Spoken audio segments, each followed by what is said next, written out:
Okay, I want to go over a little bit of how client-server works. We're probably going to do this in some more detail, but we've got some sort of a server here. Okay, the server listens on a particular port. The default port is usually 80 for web stuff, but for our use, it's probably not going to be 80.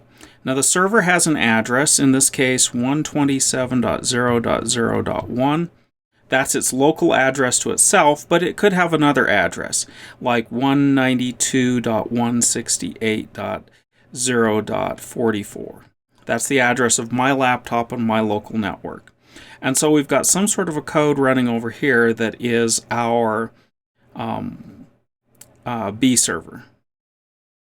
There's some options on B server that I'll show to run it, and you've got to configure so that you set this value correctly for your machine, and I'll show you how to find that value. Then you have some sort of a application over here that in this case is our wallet client. Okay, this is our wallet client. And normally when you have a application that's some sort of a client like this, well, the one client that you're most used to using is a web server. And the web server could actually talk to this just the same way as this client is, and that's a good way to test a lot of stuff. But the difficulty is that this message going across here is in some sort of JSON format. So unless you're fond of typing in JSON by yourself, that makes that difficult. Usually what I do is I will sit there and test with some kind of a client on this side over here that is probably not a browser.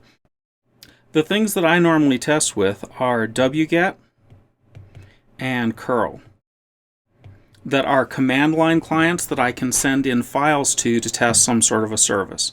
Then once I've got some good idea of how a particular piece of service works, then I actually build a client in something like Go that's a dedicated client, which is what we're going to do. Your client has got some pieces that allow it to take some command line stuff and do this interaction. You have to build a couple of those pieces.